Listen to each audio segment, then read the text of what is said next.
Hello, and welcome to the Future Christian Podcast, your source for insights and ideas into what it means to live as a follower of Jesus in the 21st century. At the Future Christian Podcast, we talk to pastors, authors, and other faith leaders for helpful advice and practical wisdom to help you and your community of faith walk boldly into the future. Here's your host, Lauren Richmond Jr.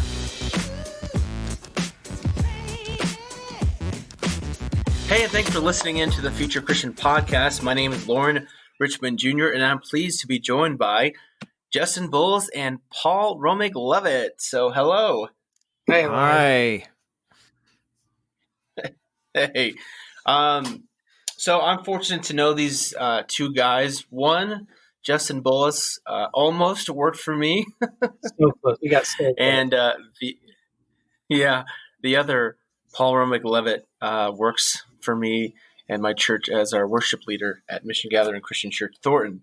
So, hello. And so I wanted to let you both talk and tell your story. So I don't know who wants to go first. Justin, you want to go take it? I'll go first. Take it away. And I'll try to be concise. It's a concise story, but essentially, I was raised in a really conservative Christian family who was very musical. We sang all the time. We were kind of the local Von Trapp family everywhere we went, and we would put on little concerts and we would sing in church and things like that. So I think I was always on a trajectory to do something musical, but never really considered leading worship in a church until I was in high school and lived in a tiny little small town, and I was the only one who played for the youth group or did anything musical. And that just kind of that led me on this path to Colorado Christian University, where I studied music ministry and met Paul. And that was about 10,000 years ago. Most of the world was still covered in ice at that point. Went from there and I had actually a really wonderful experience. I wouldn't go there now, but I loved my time at CCU. And then basically since then, I've done nothing but full-time worship leading in a wide variety of contexts, from really conservative evangelical megachurches to tiny little urban church plants. Just it's been an incredible journey. I've met so many amazing people and connected with so many people along the way. And my journeys, spiritually speaking, had almost right after leaving college, I was getting cracks in the dam in terms of the faith that I had grown up with. And so navigating how to become a more mature pastor and a better musician and a better worship leader, while also going through a now decades-long deconstruction and reconstruction of my faith, has been kind of the hallmark of my journey. But it's allowed me to stay connected to people like Paul, and it's allowed me to meet people like you, Lauren.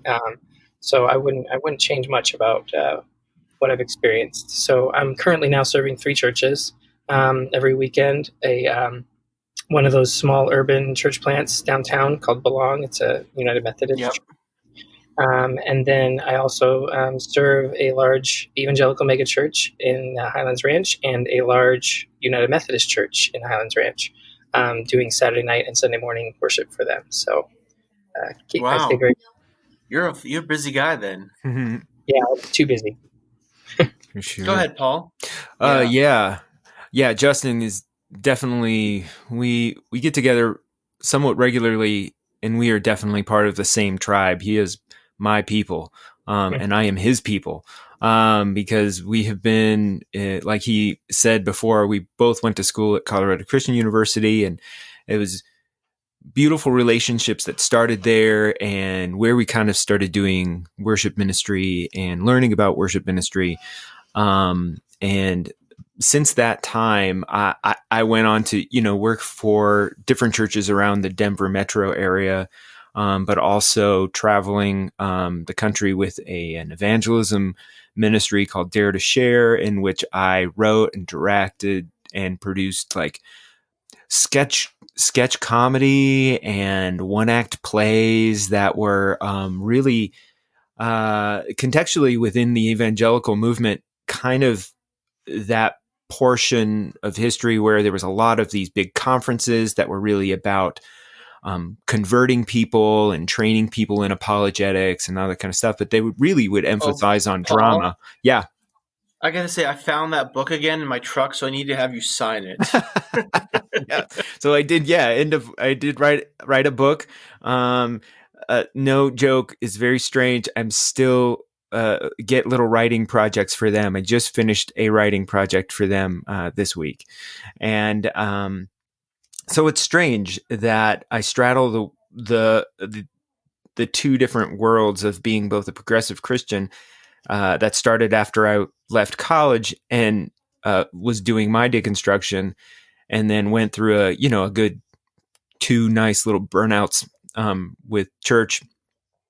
Along the way, I started a nonprofit called Torn Curtain Arts that in the beginning just allowed me to write and direct and produce that kind of stuff. And then back at the end of 2017, was starting to talk with my friend Brian Davis, who's another worship leader in Denver, and we started seeing that there was a big trend in worship leaders and in artists and creatives in the church just leaving in droves and just kind of done entirely with church. And there's probably around 40 million of us, depending on which study you read, between 30 and 40 million in the US. And I just think that I'm fine if people want to leave the church. Actually, I think there's probably a lot more people who should leave the church. I know that's a strange thing to say, Whoa. but Yeah.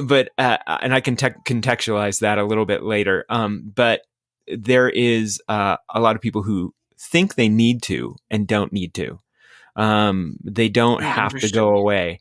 And so I want to help. Brian and I help worship leaders and churches try and negotiate that tricky area of deconstruction and reconstruction as churches continue to evolve and mature. And so right now we help about 6 churches. And we have 2. So Brian and I lead worship, and then we have 2 other worship leaders that lead worship for us at different churches. And that's been a really exciting change recently, where we get to pour into these worship leaders who are making those changes and want to see churches become healthier and treat their artists better and all that kind of stuff. So that's an exciting thing that I get to do. And then, I run a video company too, helping churches with media production. But that's my story. Awesome. Tell me, Justin, maybe why don't you go first here? What you alluded to it a little bit. Like, what does it mean to be a Christian now that might be different than your growing up, for instance? Yeah, absolutely. I think when I was a Christian, when I was younger, it was all about believing the right things, presenting yourself the right way, being correct Yeah. on an Yeah. issue. Having the right answer, towing the line. Like, it didn't feel like towing the line. It didn't feel like this almost cultish adherence to the Yeah. these fundamentals. But that's absolutely what it was. And there was just this lack of being able to feel, to be authentic, to really use your, to ask questions. And so what that was what being a Christian was then. It was very much just a complete identity. The music you listened to, the words that you used, the people you hung out with, where you shopped. That was what being a Christian was. Now, gosh, I see, in terms of my own spirituality, what I see Christianity is. It is just a fundamental guiding force that informs the way that I move through the world, but absolutely does not dictate the way I move through the world. And it informs maybe a deeper expression of myself, a deeper, more authentic expression of me, Yeah. and a reinforcement of who I believe I've been called to be, rather than this like outside mold that I'm trying to fill, if that makes sense. Mm-hmm. Yeah, that's great. Paul, same question. So let's see. Would you rephrase that again? Ask that again one more time. Yeah, just like, what is it? Is there anything different? What does Christianity maybe mean differently to you than what it did in your past?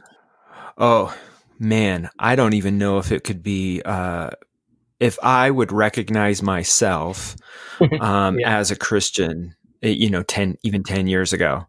But the way I feel now is I probably have more fidelity with an Orthodox Christian tradition than I did in the past.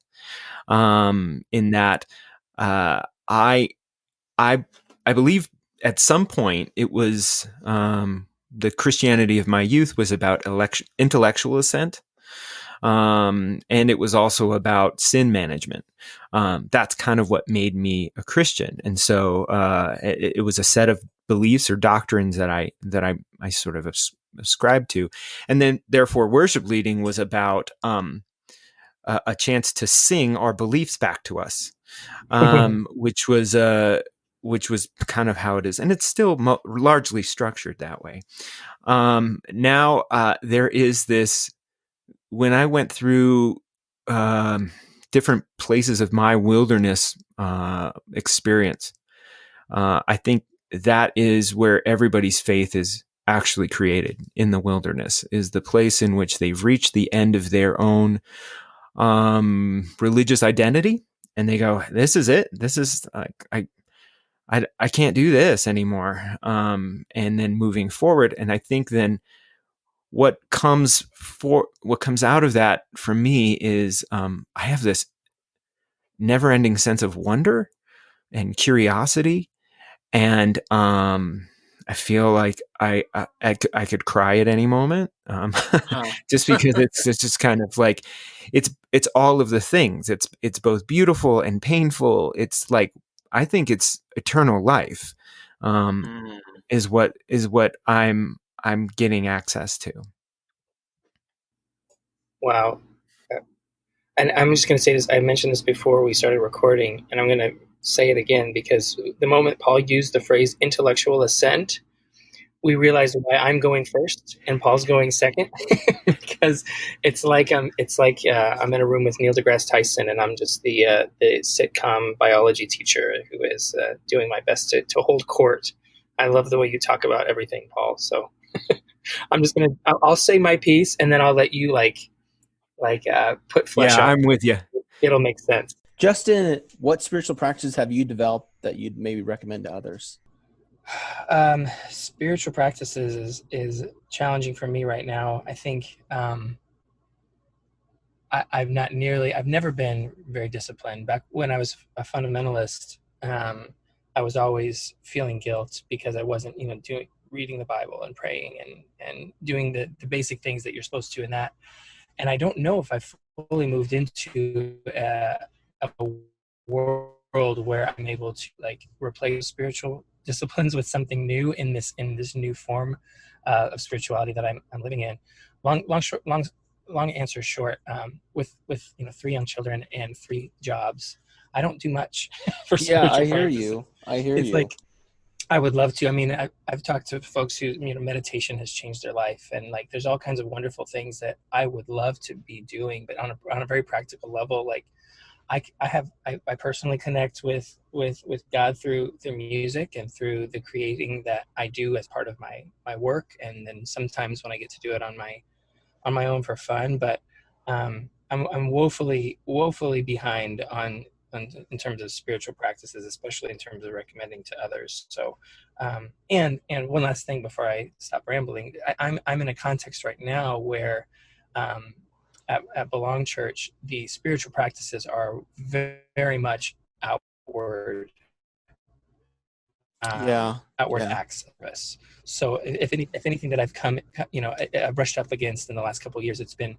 an extraordinary amount of outward service, of serving others, of doing things, of doing justice work, of doing compassion work in the streets, things like that. But again, that doesn't take the place of kind of inner soul work that needs to happen. And probably because I'm extremely burnt out currently, I'm having trouble coming up with a good answer for you. Well, I'll cut you some slack, Justin. I know I was talking about this with my spiritual director some months ago, and I'm, pre-COVID even, and I'm just like, is there something else I could be doing? And she was just like, Lauren, you have two young kids, a busy home life, and she's like, I just don't want to put another thing on you. And to me, that's one of the gifts of a more expansive, progressive understanding of Christianity, that I don't have to have this kind of performative, like, check mark all the boxes to feel like I'm being a good Christian. Yeah. So, well, good. Thank you. Yeah. Thanks for sharing that, though.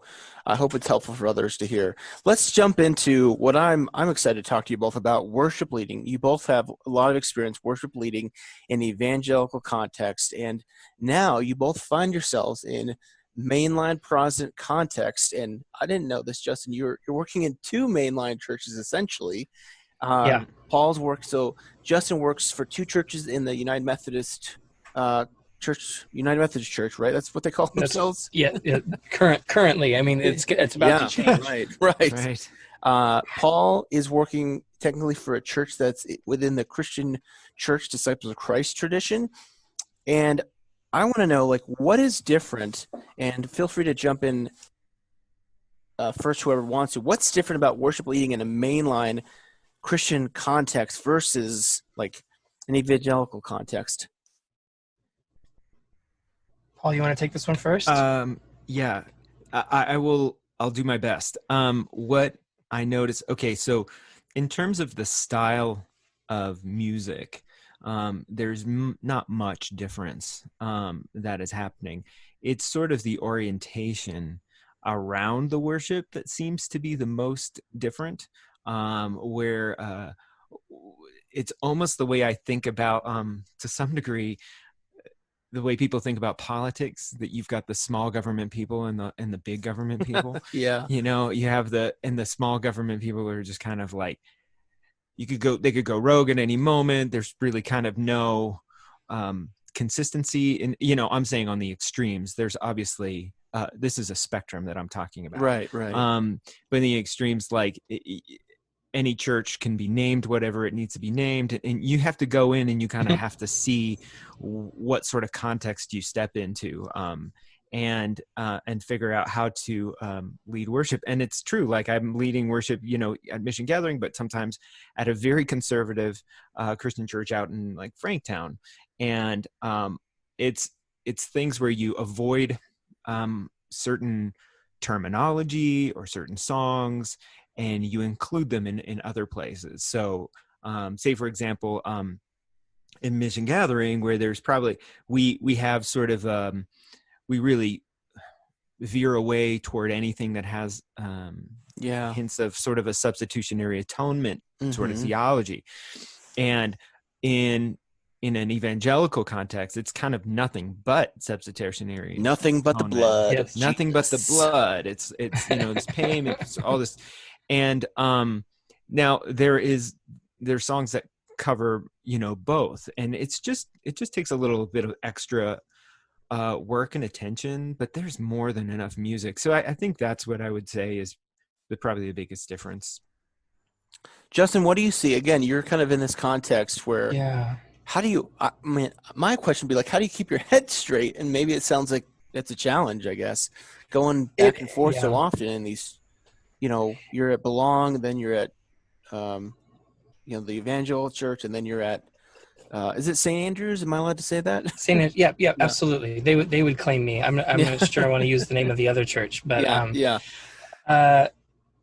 So for a long time, what I felt the difference was as I don't want to oppose what Paul said, but I think a different way of looking at it is that I have noticed a very distinct stylistic difference in terms of, like, the worship language of, say, like the early 2000s, the late 2000s, as Hillsong kind of developed the style that everyone was copying, and I think for a really long time, and I think this is still true in the evangelical world, if worship music doesn't sound a certain way, it is not able to connect with people emotionally. People don't even really perceive it as like, well, that's not the right, that's not how worship music is supposed to sound. Oh, it doesn't make me so interesting. It doesn't make me feel the right way. And I think I'll interrupt real quick and say, like, I was talking to a mainline pastor, one of my good friends in ministry, and one of their congregants came to them and said, hey, worship doesn't feel like, I don't remember the language they use, but basically worshipy enough. And I think, like, that's what I told them, I said, I think that's what they're hinting at. It doesn't feel like that music vibe that you're talking about. So go back to that. 100%. Well, so because I think we have intertwined, we have conflated emotional connection with a style, which is so hilarious because we've been so critical of baby boomers and older folks who connect their emotional connection is directly tied to hymn tradition, the sound of the organ, sound of the choir, the specific voices of the inversions on the piano, like for certain chords, like they need that sound in order to feel connected, like, oh, this is my song, this is my music. And we're doing the same thing now where thankfully I feel like the last 5 to 8 years we've really started to break out of this kind of this monolithic worship music style. There's people doing some really fascinating stuff in terms of infusing gospel and country and roots music into worship.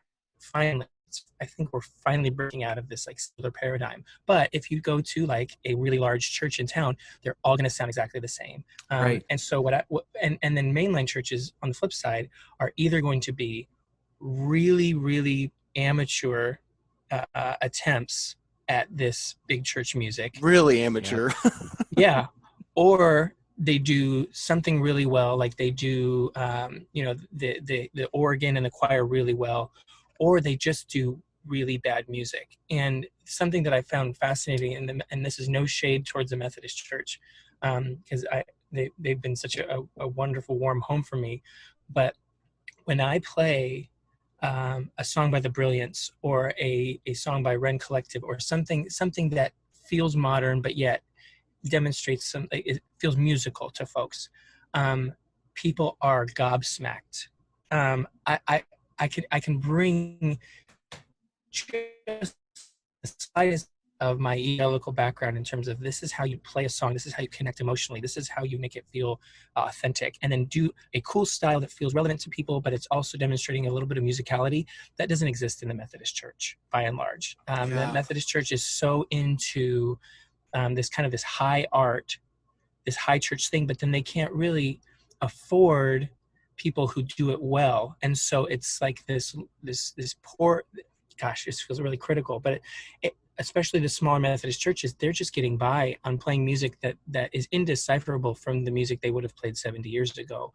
And so someone with the evangelical background comes in and just a tiny bit of sensibilities of like, this is what's happening in the broader church world. Right. They can't get enough of it, which is why I'm constantly fielding offers from Methodist churches to come do this meeting or this conference or this gathering, because they're starting. It's such a novel idea for them. So I've seen this vast chasm purely in terms of style between a contemporary evangelical setting that I have come out of and this smaller progressive mainline. And I think that speaks to all kinds of things. It speaks to tradition, but it also speaks to budgets. And a lot of these mainline churches are smaller and they don't place a value on the experience of musical worship, because a lot of them also refer to, the whole service is worship, right? Yes. So, yeah.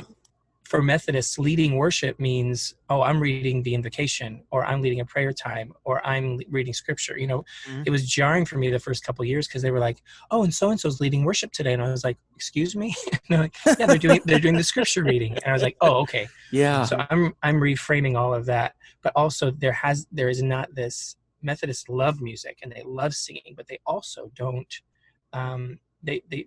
There will be sometimes a vast majority of Methodist churches will have a part-time music director who will do the choir and then bells and play the. And so, but I also really resonate with what Paul said about theology. That's also another very important thing to consider and observe as you go between these spaces of finding language that feels authentic and not singing things that make you cringe too much. And the way that I balance that is, I can go into that later of how I balance kind of going between and among and through those different settings, as I'm sure Paul has language around how his process as well. Yeah, let's come back to that. But I love what you say about, first of all, I think that's a huge philosophical difference. You point about the whole service in mainline context being understood as worship, where, and you all can correct me here if I'm wrong, but the music being understood as worship in many evangelical contexts, yeah? Oh yeah, for sure. Yeah, and then I think it's interesting at Mission Gathering Christian Church here in Thornton, where Paul and I serve together. We kind of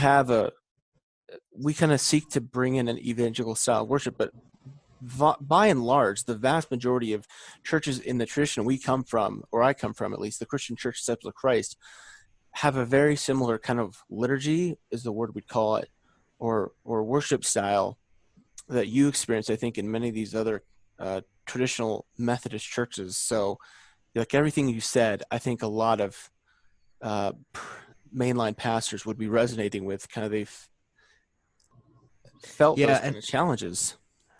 I also want to point out the fact that Justin, early on in what you were saying, is actually there's really a shift sonically and emotionally how people hear certain arrangements, chords, Mm-hmm. styles, all that kind of stuff that is much more related to identity Yeah. in ways that they can't articulate. That's great. Man, so And good. that is that was mind blowing for me. I think you're so right on, and how it takes so much intentionality not to just go into it with your own assumptions, because that's what I Right. do. I mean, I came into the mainline sort of world with all of my assumptions of evangelical worship leading, and I go, this is how I know how to do it, and I just do it until somebody says you made a mistake, and I go, Right. okay, I'll fix that, but um that is something that just goes unexamined. And I would even say there's something in maybe I'll save this, but no, well, I'll say it. Is Go for it. the is the different kinds of worship, at least that we see throughout Scripture. When we talk about the whole context of the worship service being worship, and that's important. But even within, I would guess would call creative expressions or artistic expressions of worship, it's very narrow what we get within church right now. We don't see, for the most part, a space for lamentation, which is a vast majority, not vast majority, but a big portion of Scripture's Yeah. worship Yeah. is lamentation. And there is I think, who is it Brueggemann who put the sort of the three categories of worship? There's orientation, reorientation, and then lamentation. And so churches mostly focus on orientation, which is like, God, you're so great, the universe is awesome, this is amazing. Then reorientation is, I fell from, I sinned, or I'm broken, and you saved me, you brought me out of the depths. But the lamentation piece is so elusive, and it's quite honestly, it's uncomfortable. It involves suffering, but it's the one thing we've neglected. And my hunch is what it means to lead worship in a progressive way in the future will be, how do we incorporate lamentation? Because we are facing a time, an unprecedented time, obviously, right now within COVID, and also the racial unrest, is that we are grieving, and we don't know how to grieve, and we don't know how to hold tension with all the beauty and the brokenness together. And I think that may be the call of the worship leader going forward, is to help actually lead people, not just in singing, but lead people in worship in these ways. So yeah, I'm sorry, that was just my rant, and it was inspired what That Justin was so said. good. I love the way y'all are feeding off each other and kind of, yeah, that's great. Tell me, what is something, like, do you think that evangelical, or let me ask this vice versa, what is something like mainline or progressive churches could learn from evangelical churches in regards to worship? I mean, I really see kind of that emotional connection as a piece that a mainline church could use a lot more of. It's something about what evangelicalism has tapped into in terms of, and I'm talking about like the best of the best, the highest quality of they've got the lights just right, they've got the lasers and Like, the fog machines, like Bethel and elevation type stuff. right, Yeah. exactly. They've got that concert. They've created a concert experience that that unlocks for some people an emotional engagement that you just can't achieve in a stark room with wooden pews and the lights on, and a portable sound system. You know, like we're up against so many problems in smaller churches, even just in terms of practical and mechanisms, but also in terms of people not feeling like, classic dichotomy of there's the head over here and there's the heart over here, and evangelical worship is so far skewed towards the heart and the emotion side, and Yeah. mainline worship tends to be skewed so far towards the intellectual and Yep. the theological side. And I would love to bring, and what I try to do is bring that emotional expression, that freedom, into more progressive spaces. Some of that evangelical vibe of, not being afraid to just like emote when singing, and not being afraid to, and I feel like that makes a huge impact for folks, and to model that, and often I will feel like I'm the only person in the room who is doing that, but I would love to get whatever that juju is, from like that Yeah. feels good when you walk into New Life and you hear, you're enveloped by the sound and you see people engaging, whatever that is. I think that has a place in mainline worship. I just don't know how we get there without all of the trappings of, $1 million sound system and a carefully tuned room. I think there are ways to do it. People are so conditioned to expect all of all of the things, and to only bring a few of the things, and try to recreate that experience has proven really challenging for me. Well, those are some great observations. I mean, I'd say, like, as someone who grew up independent Baptist, like, it was still a pretty sterile environment that I grew up in, like, emotionally. But even I Mm. noticed, like a starvation at times for more emotionality in worship. Um, but I also, but I also like the same challenge you talk about of like the limitations of what's available within our context, and then like, is that enough? Because there has been kind of this set expectation for people to, like, that this is what church is, like it's all the above. Mm-hmm. So Paul, go ahead on that same question. Um, I would really agree with Justin, actually, which is about the heart element, and the emotion, which is the thing that I've always been sort of, almost to some degree, kind of pigeonholed in. I've always talked about, like, oh, Yeah. Paul is just so passionate, and then it gets into my head, and I almost become a caricature of myself within that Yes. environment. And so it's hard. It's really hard for me because I'm a performer, so I'm trying to figure out what to do to um, make the experience most engaging. And eh, yeah, I feel like, and to some degree, the mainline church kind of looks at the success of the evangelical big models, the Elevation, the Bethel, and all that kind of stuff, and makes some of these assumptions that the evangelical church was making of, like, Willow Creek back in the early With 90s, which was, scorn. yeah, Yeah. it's with scorn, but also like secretly wanting all of that. Yeah. 100%. It's just Yeah. it's their alter ego that was like, well, maybe if we could just get those things, or we could just, then we'd see what the people, we'd have more Yep. people, Yep. who would come and enjoy it, and missing the entire point. Because in the small context that we have, Lauren, at Mission Gathering, we have tried to find ways to add technology appropriately, and it's challenging because every time you add one thing, one element, you add a new layer of complexity, and then it changes the experience for everybody.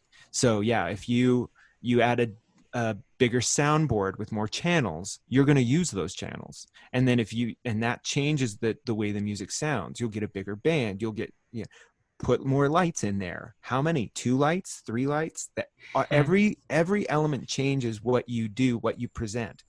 And I think it changes you intrinsically. It has me, so much so now that what I'm drawn to is everything away from the big experience. I'm so distracted if I walk into a room, because I understand that the expectation, if the lights are dark, that there's an expectation on me. There's a Wow, place, yes. there's a role that I have to play in this room. And and it's basically like, look at, like, watch, observe, whatever happening on stage. That's the most important thing. The things that I'm really drawn to are performances, artists who use the space as it's given and find a way to embody that in in a wise way, I would say in a human way, because then it's like, you get the authenticity of emotion, the intellectual, like your mind is engaged at the same time. And I think that really takes into consideration the whole human, which is what I'm interested in. I'm really interested in how whole human transforms, Yeah. becomes something new. Now you've kind of both touched on two things that I think are, again, we've kind of alluded to this, are like mainliners often find uncomfortable the idea of emotionality and performance. Mm-hmm. And I think that's interesting because, like, as a preacher, like, I would say, in a sense, I'm performing, and I think many pastors and preachers would say the same thing. Hmm. Like, we're trying to, like, I'm not just getting up there just to talk. At least maybe I'm wrong. Maybe others would disagree with me. But I also think back about, like, the traditions that, at least, like, the United Methodist Church, as I understand your history, Justin. I don't know how much you've had to study the history of the Methodists. Right. In the same way, the Christian church came from a very emotionally kind of evangelical background. Sure. But now it's become like at least in the 50s and the 60s, the real heyday of these mainline denominations, it was like a really upper middle class intellectual, at least in the cities, churches. A lot of the mainline or the Methodist and the Christian churches in the smaller towns were very kind of, I think, kind of average goer. But how does that affect, like, yeah, how does that affect all this? Hmm. Man, I Yeah. don't know. Right. Right. I, I think, I mean, to go back to what I alluded to earlier about kind of moving between contexts, I think what has emerged for me as I approach 40, and I've been doing this essentially full time for almost 20 years, is learning how to, not to separate myself, but to definitely compartmentalize. So, for example, when you're learning to lead worship and you're in these contexts, and especially conservative places, the line that everyone uses, I mean, there's books about it that you have to read, is if you are not personally connected with God, and your personal worship is not overflowing out of you, then you have no business leading others. Yeah, Right. I want to yeah, call a yes and an absolute BS on that, because Totally. I lead from an empty place 85% of the time, and Yeah. I have seen my calling develop much. It's modulated from much less of a, hey, I'm so mature and I'm so connected and I'm so spiritual that I'm going to impart. I'm gonna let you guys have a piece of this, and I'm going wow, to, like, yeah, I'm gonna share myself with you, and aren't you lucky, because I am an anointed worship leader, and because I'm here, you're going to have a different experience than if I wasn't here. I mean, it's just so arrogant. I have modulated from that, to this idea of, I am a servant of whatever congregation is before me, whatever group of people, whether it's a Youth for Yeah. Christ conference, or whether it's a group of Methodists, or whether it's a group of 70-year-old conservative evangelicals. I feel like I've been given the gift of seeing, of understanding what it is that connects them to God, what it is that connects them to their tradition and their emotions and their theology and their at least their perception of who God is, Mm. and gives them that. I know we're called to challenge people, and I know we're called to lead people, but I also, I don't always feel like that's my role in a particular context. I feel like my Mm-hmm. role is to connect people with God, and I feel like I've been able to move into a season where I'm able to do that in a very authentic way.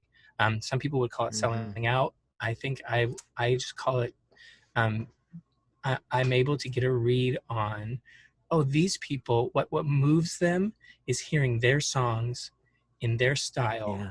with a little bit of an Elton John flourish. Yeah. Like, and I can do that. I can That's get, that's great. Oh and yeah. that's what I do on Sunday mornings in Littleton. I go down there and I play four.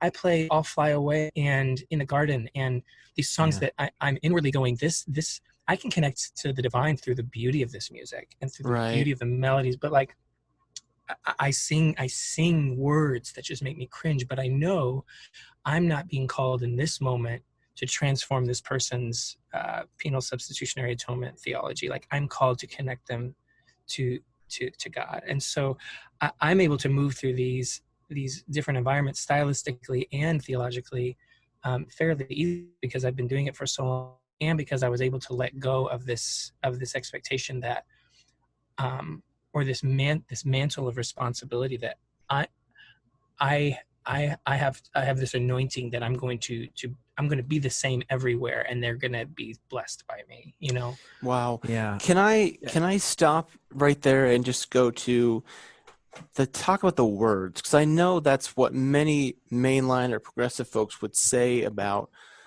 like praise and worship music, whatever we want to call it. Like the words is something they'd have a problem with. And conversely, like many mainline churches have like changed words from old hymns. Our friends in the United Church of Christ have done that with a hymnal. I don't know if y'all have seen it from about 20, 25 years ago. What are your thoughts on that? Like, because again, I love what you're saying, Justin, about like they're connecting with something about that music, not necessarily those individual words. Well, how does that relate, I think, to what many progressive folks say about the words in evangelical worship music? Paul, do you want to take this, or should I keep rambling? Yeah, I mean, I have something that's sort of it is related, and I want to draw a connection, Justin, between what you just said and Go for it. and this idea. You said something that's so important about leading from empty. That is, I think, maybe really critical to worship leading, critical discovery, because then it shifts you to like into this serving and loving a person from where they are. And I mean, one thing that comes to mind is actually this. I've got a 10-year-old daughter who not so much, well, yeah, actually still this year, just sort of still into rocks, seeing beautiful rocks, you know. Love And it. when we Yeah. go on a trail or whatever, and there's no inherent value in these rocks. They're on a trail, they're not gems, they're not jewels, they're not something that's objectively like people are measuring. But she notices a texture or a kind of change in a color or the smoothness, and it's just beauty, intrinsically beautiful to her. But the thing is, what my relationship is with that is I end up being the one holding that for her. Yeah. You know, she's picking up rocks, and then she's just like, here, now I don't have any pockets to hold this, or I have too many things and you hold it. And I was thinking, I was talking with somebody about this, and I thought, actually, I think that's really what love is in many ways, is holding something the people you love think is beautiful, just holding it for them. It doesn't have to be yours.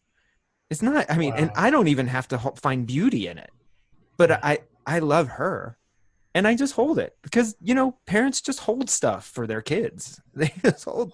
And I think we do that for the church. And so the words aren't right.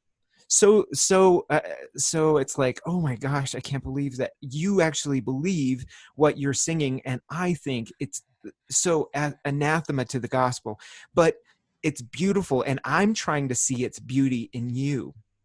And what it means for me to love you is to hold that thing for you.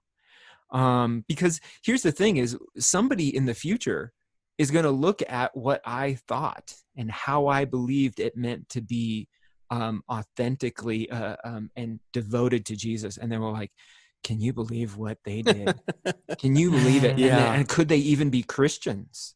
Yeah. And I think that's what it's very likely it will happen, because we do that with every other generation of Christians. Yep. Wow. So that's how I would sort of answer that question: is you just can't get it right. And you have to be focused on the people rather than like these ideas that we think are set in stone, but they're fluid. They're so fluid. That is so Set great. in stone, bringing it back to the holding the rocks. Nice tie-in. Yeah, right. I was thinking about that. Thank you. Boy, you really explore a metaphor, Paul. Oh, great. Here, let's just do this real quick. Like, what advice would you have for a pastor? I mean, Justin, you apparently do this often. Paul, same question. What advice would you have for someone in a mainline traditional church who's trying to liven up their music, but again, kind of the challenges we've talked about: staff, resources, budget, all that? I mean, I'm asked this question all the time, in real life, and it's hard because you really want to find someone who even if they're not fully bought in, they understand where you are, but they also can understand, um, gosh, that they're able to move fluidly through various understandings of style and ways of connecting. It would be I mean, you won't find contemporary artists in the in a mainline tradition. Like you just Yeah. maybe it's changing more, it's slightly changing more, but like if you've got someone who grew up in a Methodist church, they're not going to know how to do it. And once in a while you'll find someone who's a wonderful performer, they're a singer-songwriter and they're out, but then even they have trouble coming back into, they were raised Methodist. They go out in the world and have this great success in the world, playing at bars and concert venues. They still have trouble translating their incredible talent into a mold where they can actually lead people in a worshipful experience. It's fascinating to watch because there's just such a disconnect there. Well, worship in my church is an organ. So to find someone who has spent time in evangelicalism, but who is asking asking bigger questions than evangelical is able to answer for them, and then they're willing to bend what they do, their aesthetic and their skill set and their understanding of how like emotionally engaging relevant music works. They're able to fit that into the mold of, well, what are the tools I have to work with musically? What kind of singers, what kind of instrumentation do I have? What kind of sound system am I working with? And then to not be just the kind of person who goes, oh, well, if something's missing, we'll just, play a pre-recorded version of it. I think someone who's able to hold everything loosely, and bring that aesthetic without like needing all the pieces to be in place, and can serve your congregation the way it needs to be served. Oh, I've got one singer, I've got can play drums once every 3 weeks. Someone who has the kind of the humility to say, okay, I'll serve this church in a way that feels real to this church, even though I could do the big church, big stage thing. I'm willing to translate all of that skill and understanding into this context where I am.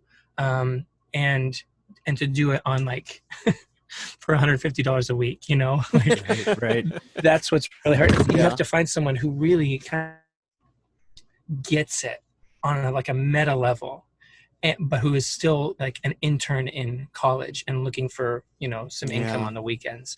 That's the biggest challenge, I think. I want to just emphasize kind of that point you've spoken to previously, just about that humility, to not think like you're the whole deal about why worship matters. Paul, same question for you. Yeah, I would try and summarize it in you definitely invest in people before you invest in gear. And the humility, I would say, find somebody who still knows how to doubt and still has questions, is not actually super excited about everything that the church does, but still loves Jesus. And I would say actually it's more important to find someone who loves people, then their love is stronger for music. That that's a that's a you get more of a return out of a person like that than you do who has because I've seen it a lot where it's like churches want to have a great musician, but then that musician doesn't know how to engage anyone else in the team, and so they become a real bottleneck for that ministry, and the ministry can't grow beyond where that person can go personally. So but also make mistakes. Like I think there's a lot of times where pastors want to protect their Sundays because there's a scarcity mentality. I've got 52 weekends a year, and I've only can, I've got to do this sort of thing. And that really shuts down creativity. If you don't think of like some Sundays you're going to have to fail. Some Sundays in order to try something. Like it's just inevitable that you're going to have bad Sundays. And that's the challenge in mainline. So many mainline churches is this kind of like scarcity mentality where we've already got so little and so little margin for error that like we're afraid to try new things because we're already acting from a deficit. Right. And the thing is, like, all of your stuff about trying to make it grow, it's not working. You're still declining. It's like, so either your strategy is do more of the same with just more energy, harder, or you go like, okay, well, we've got to do something radically different because we're only going to get the same results if we try and do the same thing. So, yeah. That's great. Well, let's reset for a quick break, and we'll come back, and I'll ask you just a couple quick questions to close it out.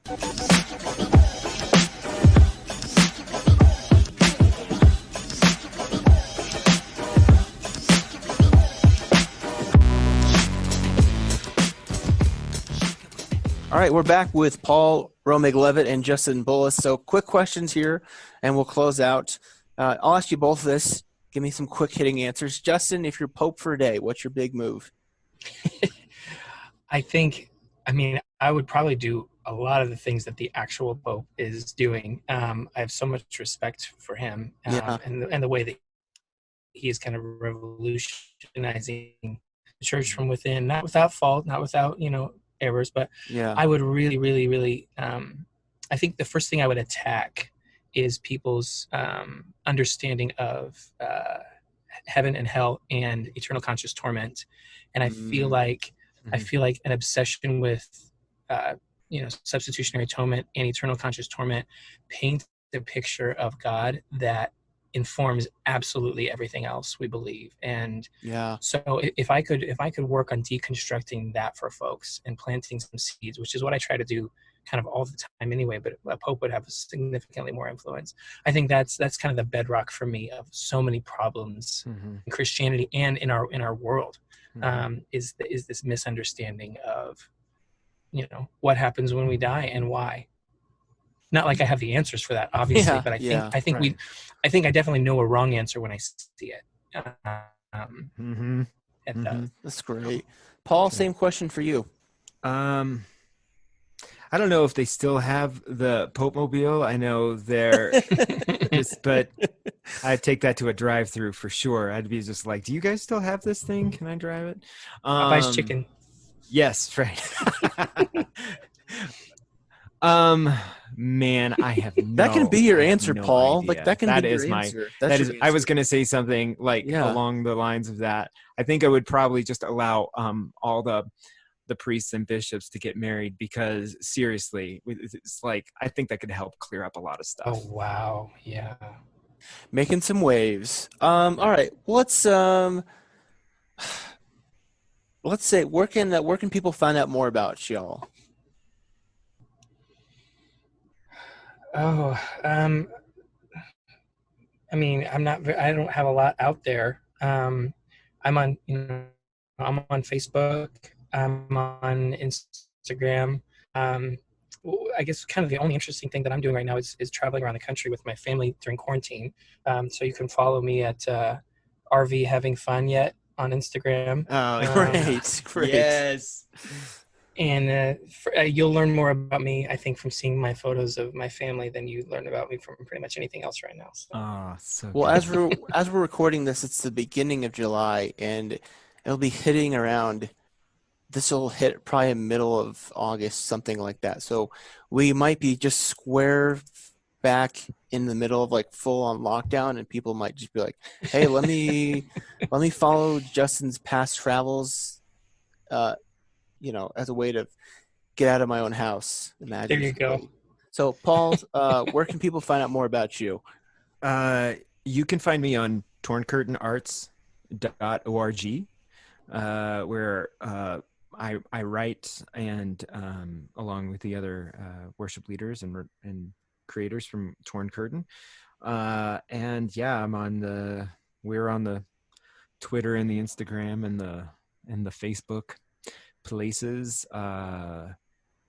And you can watch most weeks at mgthornton.org to watch worship leading. That's a good gathering. That's a good associate pastor job right there, Paul. Plug in the church. There you go.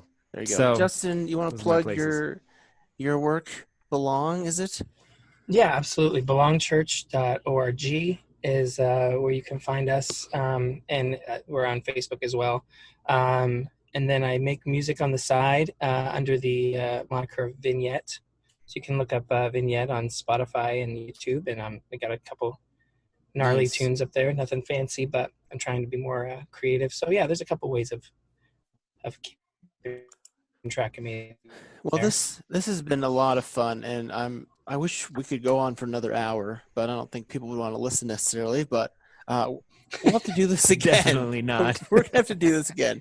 I love talking to people who are passionate about what they do, and I think there's so much wisdom and experience y'all have to offer for many churches out there. So really appreciate your time, and peace be with you during this really challenging time in our lives and in our families and our world. Yeah. Thank you for the invitation, Lauren. You're awesome. All right. Thanks for joining us on the Future Christian Podcast. To learn more about Lauren or the podcast, visit future-christian.com. But hey, before you go, do us a favor, subscribe to the podcast and leave a review. It really helps us get the word out to more people. Thanks, and go in peace.